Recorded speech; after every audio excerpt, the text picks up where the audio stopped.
Hello students, इस video lecture में हम डेरिवेशन करेंगे रिड्यूस्ड मास के लिए।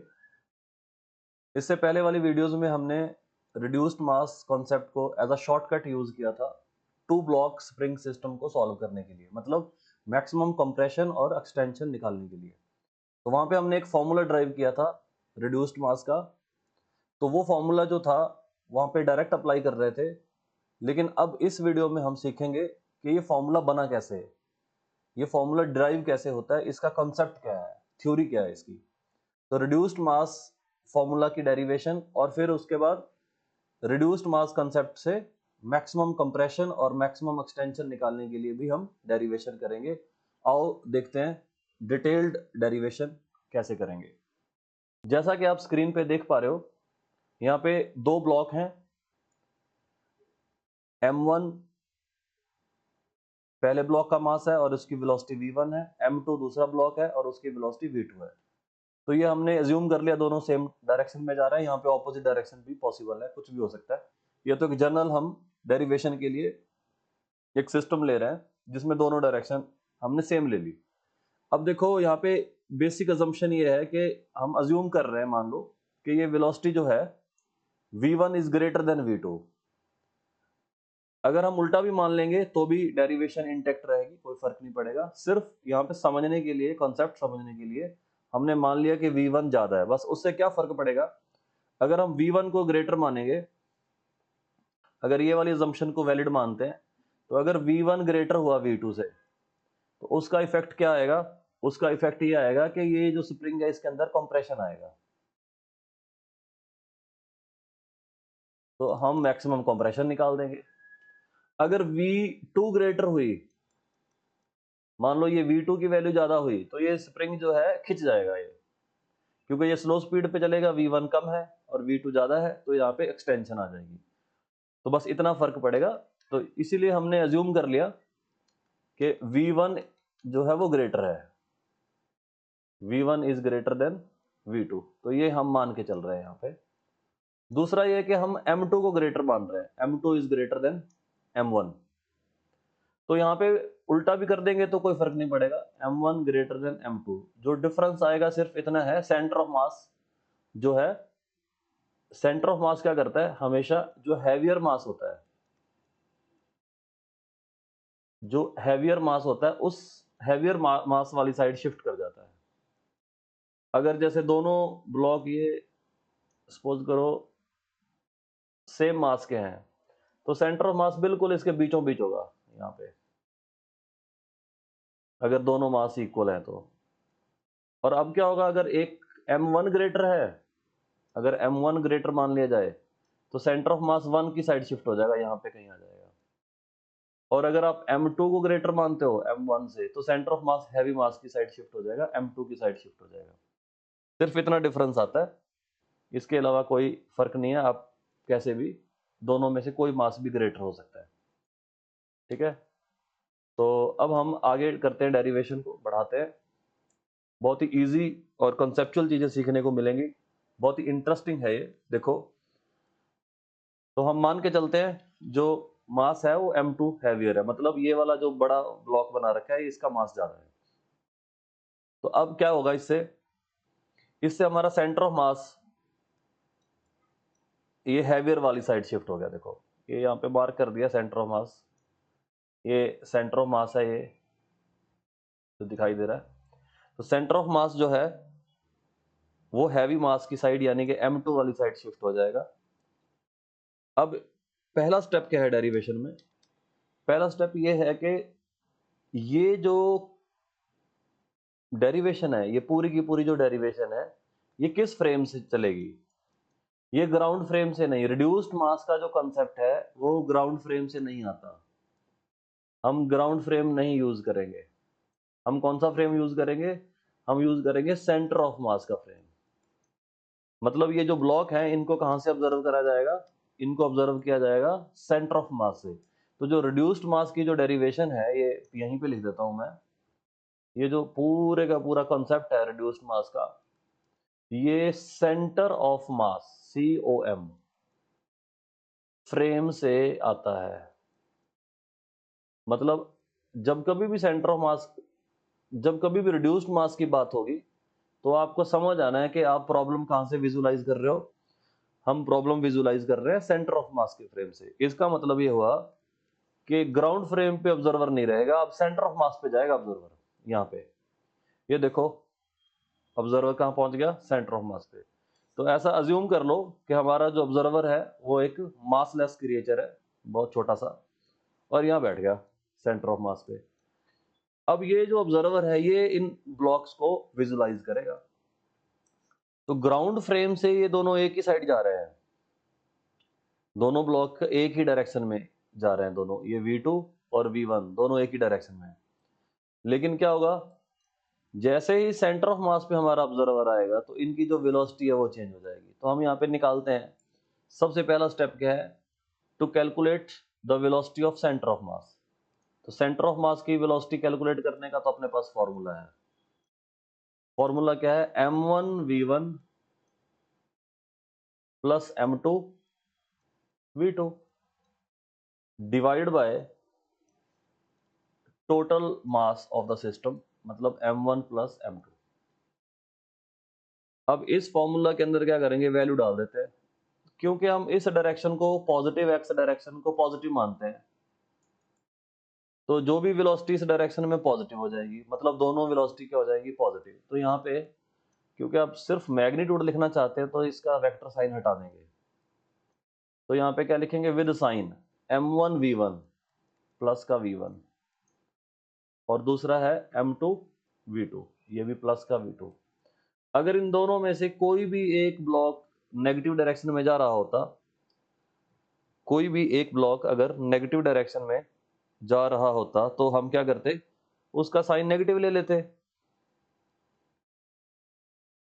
उस वेलोसिटी का साइन क्या ले लेते, हम नेगेटिव ले लेते। लेकिन यहाँ पे दोनों ही पॉजिटिव ले लिए, क्योंकि दोनों ही पॉजिटिव एक्स डायरेक्शन में जा रहे हैं और इस डायरेक्शन को हम पॉजिटिव लेते हैं। तो ये देखो, ये आ गया VCOM। तो m1v1 प्लस m2v2 ये है हमारा सेंटर ऑफ मास की वेलोसिटी। इसका मतलब जो हमारा सेंटर ऑफ मास है ये इस वेलोसिटी से चल रहा है, m1v1 plus m2v2 divide by m1 plus m2। अब ये जो वेलोसिटीज v1 और v2 है ये ग्राउंड फ्रेम से है, ऑब्जर्वर चला गया सेंटर ऑफ मास पे। जैसे ही सेंटर ऑफ मास पे जाएगा दोनों ब्लॉक की velocity with respect to centre of mass calculate करनी होगी। तो पहला का दूसरा स्टेप क्या है, velocity of block 1 with respect to centre of mass लिखेंगे। पहला स्टेप था सेंटर ऑफ मास की वेलोसिटी कैलकुलेट करना, दूसरा स्टेप है ब्लॉक 1 की वेलोसिटी कैलकुलेट करना with respect to centre of mass. ठीक है, और फिर ब्लॉक 2 की वेलोसिटी निकालेंगे with respect to centre of mass. तो ये हो गया velocity of 1 with respect to centre of mass is equal to velocity of 1 minus velocity of centre of mass. तो ये वाली वेलोसिटी क्या है, प्लस v1, और ये वेलोसिटी आपने अभी अभी कैलकुलेट करी है, क्योंकि ये v1 भी पॉजिटिव है, v2 भी पॉजिटिव है, मास पहले ही पॉजिटिव होते हैं, तो ये बेसिकली हमें पता है कि ये वैल्यू पॉजिटिव आई है। ठीक है, पॉजिटिव का मतलब होता है, इसीलिए मैंने ये वाली डायरेक्शन मेंशन करी है, पॉजिटिव। ठीक है, तो यहाँ पे इसकी वैल्यू भी डाल देते हैं, क्या, m1v1 plus m2v2 divide by m1 plus m2। अब नेक्स्ट काम क्या है, नेक्स्ट काम है इसकी कैलकुलेशन करना। एलसीएम ले लेते हैं हम, m1 प्लस m2, तो ये मल्टीप्लाई हो जाएंगी, ये आ जाएगा m1v1 प्लस m2v1 माइनस, इस माइनस को अंदर भेज देते हैं, माइनस m1v1 और माइनस m2v2। तो कोई ना कोई टर्म तो कैंसिल आउट होएगी, सिमेट्री दिख रही है यहाँ पे, ये m1v1 है प्लस का, ये माइनस का, तो इसको कैंसिल आउट कर दो। अब जो बचेगा वो लिख देते हैं, तो यहाँ बच गया m2v1 माइनस m2v2, तो m2 तो कॉमन ही ले लेते हैं, M2 कॉमन आ गया, अंदर बचेगा V1 माइनस V2 और ये आ गया M1 प्लस M2। अब ये वैल्यू भी पॉजिटिव है, क्यों? क्योंकि हमें पता है कि velocity of block 1 is greater than velocity of 2। तो इसीलिए मैंने इसकी, अगर आप ध्यान से देखोगे ना, डायरेक्शन जो पॉजिटिव होने की वजह से प्लस x की डायरेक्शन दिखाई है, देखो। तो इस डायरेक्शन में इसकी वेलोसिटी हमने निकाल ली, ये है m2 ब्रैकेट में v1 minus v2 divide by m1 plus m2। अब सिमिलरली हम इसकी वेलोसिटी भी निकाल लेंगे ब्लॉक 2 की with respect to centre of mass. तो ये भी निकाल देते हैं, velocity of 2 with respect to centre of mass. तो इसमें क्या लिखेंगे, v2 minus centre of mass, और v2 की जो वैल्यू है वो तो पॉजिटिव ही लेंगे, और सेंटर ऑफ मास की वेलोसिटी भी पॉजिटिव ही है, m1 v1 plus m2 v2। तो यहाँ पे आ गया m1 प्लस m2। अब कैलकुलेशन है, इसमें भी एलसीएम ले लेते हैं। तो ये आ गया velocity of 2 with respect to centre of mass. तो velocity of 2 with respect to centre of mass, तो यहाँ पे भी एलसीएम सेम आएगा, m1 प्लस m2। तो ये मल्टीप्लाई हो गया, m1 v2 plus m2 v2, और इस ब्रैकेट को खोल दो, माइनस m1 v1 माइनस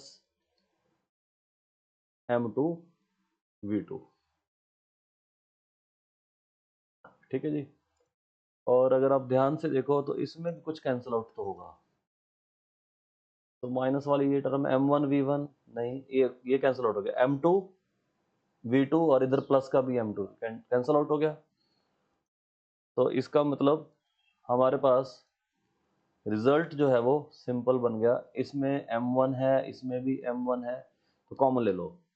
तो m1 इज कॉमन, तो यहाँ पे आ गया v2 माइनस v1।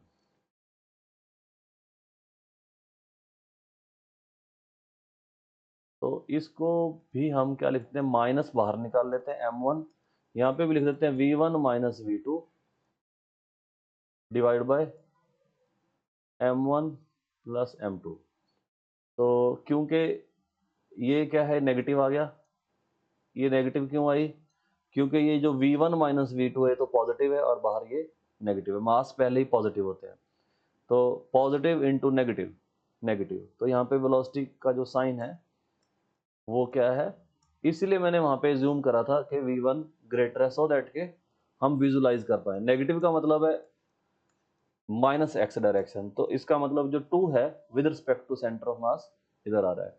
देखो ऑब्जर्वर जो होता है, ऑब्जर्वर जहां बैठेगा वो रेस्ट हो जाएगा। अगर हमारा ऑब्जर्वर सेंटर ऑफ मास में बैठ गया जाके, अगर हमारा ऑब्जर्वर सेंटर ऑफ मास में जाके बैठ गया तो सेंटर ऑफ मास रेस्ट हो गया, इसका मतलब सेंटर ऑफ मास जो है वो रेस्ट में है। अब हम देख रहे हैं कि ये पॉइंट जो है सेंटर ऑफ मास, ये तो रेस्ट पे है। अब जो ब्लॉक है 1, ये with respect to centre of mass इधर आ रहा है, और जो ब्लॉक 2 है with respect to centre of mass इधर आ रहा है, और ये क्या करेंगे, इसको कंप्रेस करना स्टार्ट कर देंगे, तो दे विल प्रोड्यूस कंप्रेशन। तो यहाँ पे हम मैक्सिमम कंप्रेशन निकालेंगे। अब ये जो ब्लॉक है, ये दोनों ब्लॉक ऐसे आएंगे, स्प्रिंग को कंप्रेस करते हुए आएंगे, और एक स्टेज ऐसी आएगी जब कंप्रेस करेंगे तो इनकी काइनेटिक एनर्जी लूज होती जाएगी, स्प्रिंग के अंदर पोटेंशियल एनर्जी स्टोर होती जाएगी, और फाइनली काइनेटिक एनर्जी जीरो हो जाएगी, मतलब ये रुक जाएंगे। जैसे ये ब्लॉक आके रुकेंगे मोमेंटेरली, उस इंस्टेंट पे जो स्प्रिंग है वो मैक्सिमम कंप्रेस हो चुका होगा। तो इसका मतलब ये हुआ कि यहाँ पे कंप्रेशन स्टार्ट हो गया, और जैसे ही ये ब्लॉक मूव करते हुए with respect to centre of mass, ये सेंटर ऑफ मास है, ये तो पहले ही रेस्ट पे है, जब ब्लॉक भी रेस्ट पे आ जाएंगे तो यहाँ पे मैक्सिमम कंप्रेशन आपको देखने को मिलेगा। ये ही हमारा गोल था।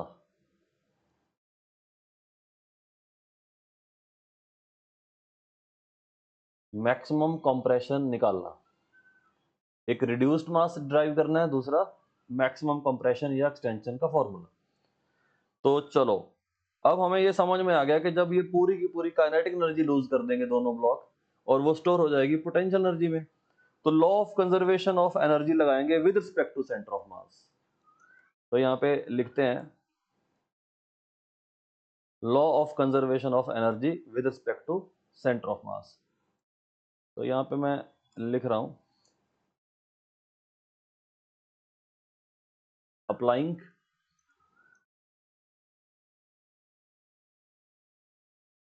Law of conservation of energy. यहां पे लिख देते हैं with respect to COM frame, with respect to COM frame, centre of mass के फ्रेम से हमें ये एनर्जी कंजर्वेशन लगाना है। इसका मतलब ये हुआ कि जितनी एनर्जी हमारे पास है, जितनी एनर्जी हमारे पास होगी,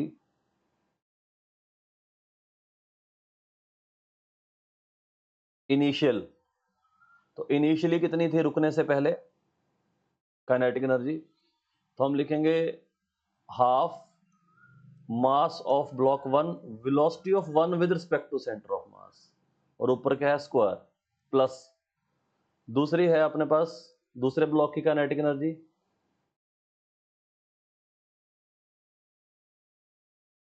दूसरे ब्लॉक की काइनेटिक एनर्जी लिखेंगे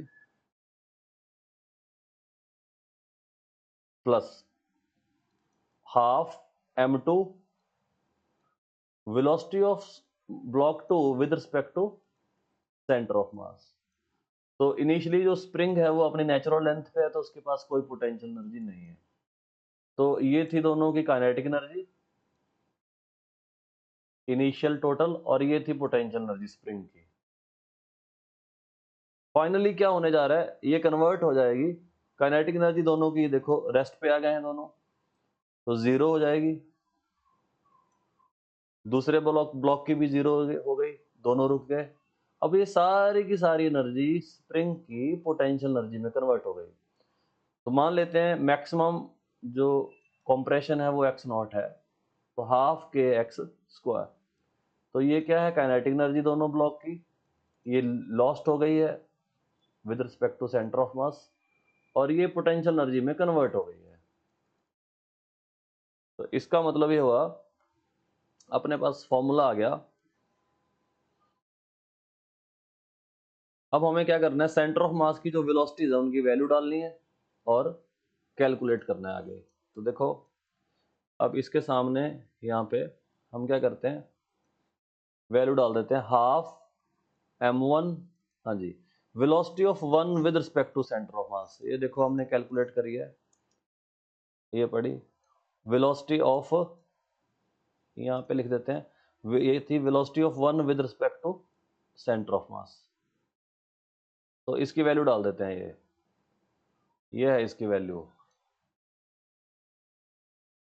m2 v1 minus v2 over m1 plus m2। तो ये वैल्यू हम यहाँ पे पुट कर देते हैं,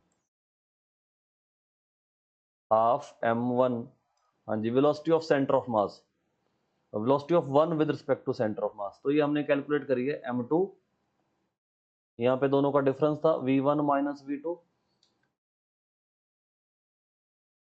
और नीचे दोनों का जोड़ है m1 प्लस m2, दोनों का सम है, और ये ऊपर हो गया स्क्वायर। ये एक ब्लॉक की काइनेटिक एनर्जी। अब दूसरे के भी लिख लो, दूसरे की ये है, दूसरे का मास लिख देते हैं पहले m2। अब हमें लिखनी है इसके अंदर velocity, velocity of 2 with respect to centre of mass, ये पड़ी हमारे पास velocity of 2 with respect to, यहाँ पे m1 ऊपर है बस, बाकी तो डिफरेंस है वेलोसिटी का v1 माइनस v2, नीचे सम है, मासेस का। तो यहाँ पे लिख देते हैं, हाँ जी, तो ये आ गया अपने पास माइनस m1, यहाँ पे वही है v1 minus v2, v1 minus v2, ऊपर क्या है, सॉरी नीचे क्या है डिवाइड में m1 प्लस m2, और इसका होल स्क्वायर करेंगे।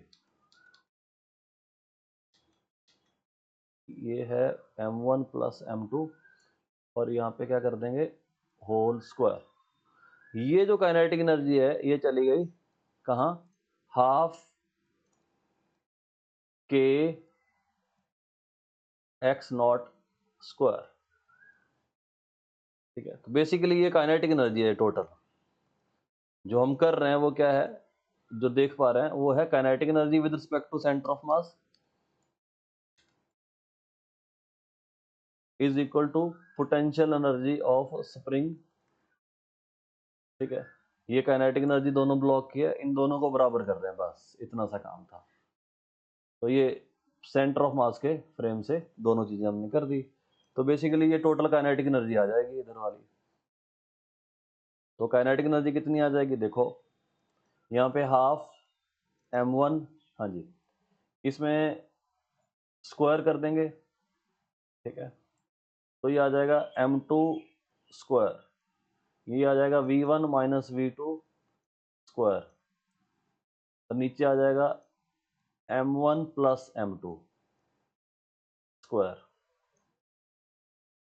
और यहाँ पे हाफ m2, हाँ जी, नेगेटिव का तो स्क्वायर पॉजिटिव हो जाएगा, कोई मतलब नहीं है इसका, नेगेटिव का तो स्क्वायर पॉजिटिव हो जाएगा।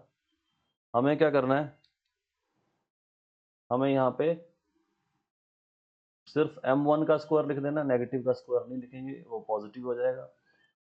v1 माइनस v2 का स्क्वायर, और नीचे क्या आ जाएगा m1 प्लस m2 स्क्वायर। इधर तो पोटेंशियल एनर्जी लिख रहे हैं हम हाफ के एक्स नॉट स्क्वायर। हमारा ज़्यादा कैलकुलेशन जो है वो काइनेटिक एनर्जी की है, पोटेंशियल का तो एक ही फॉर्मूला लगा दिया बस।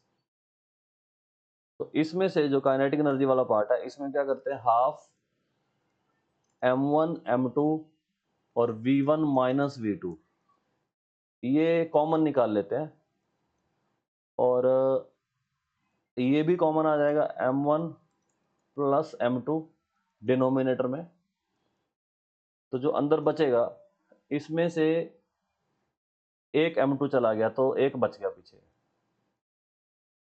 इसमें से एक m1 चला गया तो एक बच गया, बाकी सब कुछ बाहर जा चुका है, कॉमन में निकल गया। ये जो चीज आप देख रहे हो लेफ्ट हैंड साइड, ये है काइनेटिक एनर्जी। अगर आप केयरफुली देखो, ये m1 प्लस m2 इससे कट गया, नीचे स्क्वायर है, तो एक m1 plus m2 cancel out हुआ। रिजल्ट जो था वो देखो कितना सिंपल और सिमेट्रिकल सा रिजल्ट आया है, half m1 m2 divided by m1 plus m2 और v1 minus v2 whole square. ये है हमारे पास काइनेटिक एनर्जी और ये है पोटेंशियल एनर्जी। अब ध्यान से देखो, ये काइनेटिक एनर्जी है, यहां लिख देते हैं kinetic energy half m1 m2, या फिर ऐसा करते हैं यहीं पे इसको नाम दे देते हैं, ये हो गया हाफ, इसी को हम क्या बोलते हैं, रिड्यूस्ड मास, v1 माइनस v2 स्क्वायर। ठीक है, ये है हाफ के एक्स नॉट स्क्वायर, और ये जो चीज आप देख रहे हो ये क्या है, रिलेटिव वेलोसिटी है, ये v रिलेटिव। इसका मतलब यहाँ पे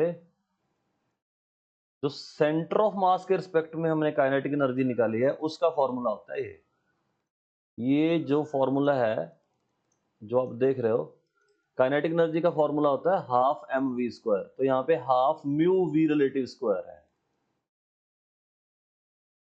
तो ये जो म्यू है this is called reduced mass. ये एक तरीके से दोनों ब्लॉक को रिप्लेस करके ये एक इक्विवेलेंट मास है। अब ये किस तरीके से इसको इक्वेट करना है या रिलेट करना है वो देखो। ये आ गया अपने पास फॉर्मूला फॉर रिड्यूस्ड मास।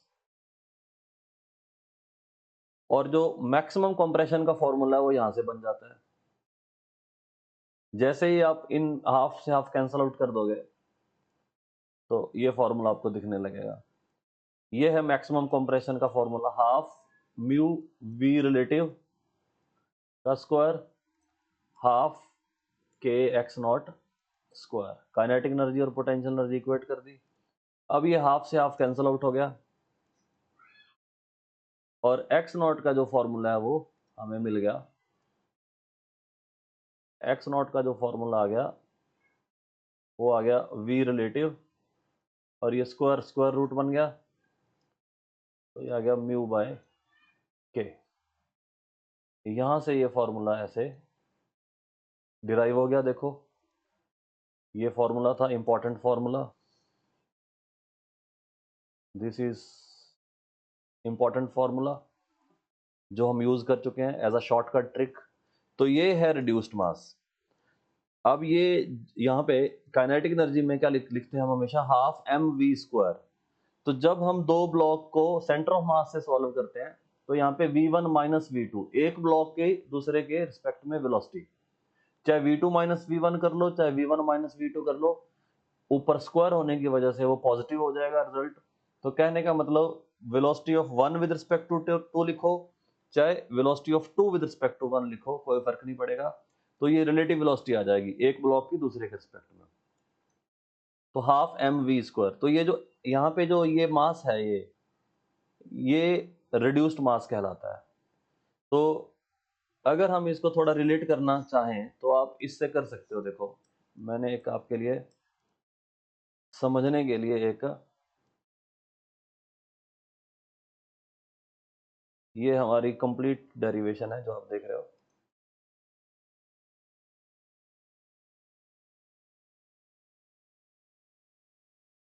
ये देखो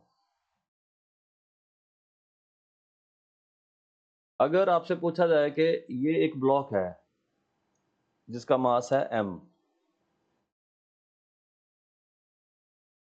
ये m मास का एक ब्लॉक है और ये ऐसे स्प्रिंग को कंप्रेस करने जा रहा है मान लो वेलोसिटी v से।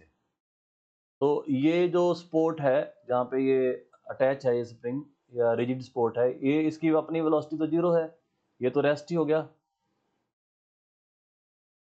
अगर आपसे पूछा जाए कि ये जो ब्लॉक है इसके पास वेलोसिटी v है तो इसके पास खाली क्या है, काइनेटिक एनर्जी है। आप बोलोगे सर इसके पास काइनेटिक एनर्जी है हाफ एम वी स्क्वायर। और यहाँ पे आके क्या होगा जब मैक्सिमम कंप्रेशन होगा तो क्या होगा, ये रेस्ट पे आ जाएगा ये ब्लॉक, तो वेलोसिटी क्या हो जाएगी जीरो। ये तो अभी भी रेस्ट पे है तो यहाँ पे मैक्सिमम कंप्रेशन आ जाएगा और ये जो काइनेटिक एनर्जी है किस में कन्वर्ट हो जाएगी। आप बोलोगे सर ये काइनेटिक एनर्जी पोटेंशियल में चली गई।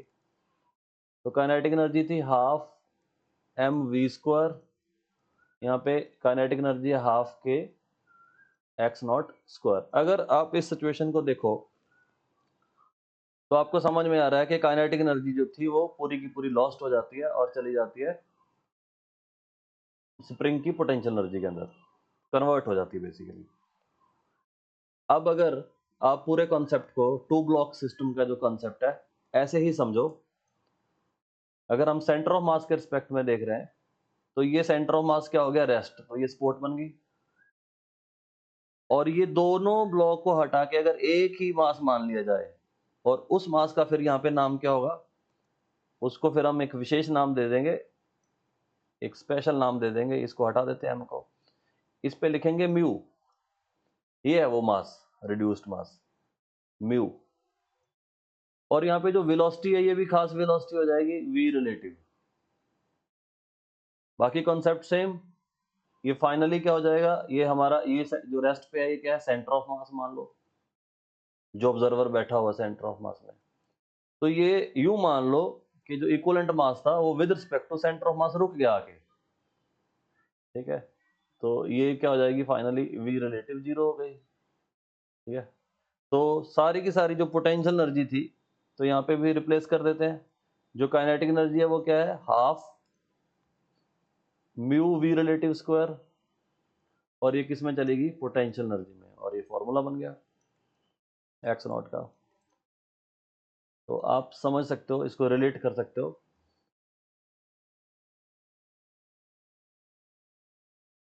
तो इसीलिए इसका एक इक्वलेंट सिस्टम बना दिया हमने कि दोनों मास की जगह अगर एक ही मास रखा जाए म्यू, और वो दोनों की वेलोसिटी को हटा के अगर एक ही वेलोसिटी लिखी जाए v रिलेटिव, तो आप इस तरीके से जो काइनेटिक एनर्जी आएगी हाफ, तो यहाँ पे भी फिर चेंज कर देना चाहिए इस m को, है ना। ये इसकी वैल्यू क्या आएगी, म्यू। ये हमारी काइनेटिक एनर्जी है। तो ये काइनेटिक को पोटेंशियल में कन्वर्ट कर दिया। तो जैसे ही ये ब्लॉक रुक जाएगा with respect to centre of mass, जिसका अपना मास म्यू है,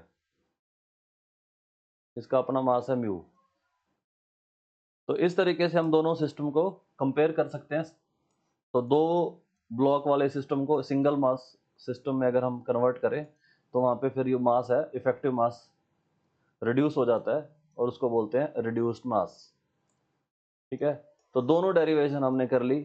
रिड्यूस्ड मास कैसे आया, तो बेसिकली ये जो काइनेटिक एनर्जी थी ये इसमें ये मास की जगह म्यू आता है, यानी कि इस टर्म को हम म्यू बोल देते हैं, इक्विवेलेंट मास, ठीक है।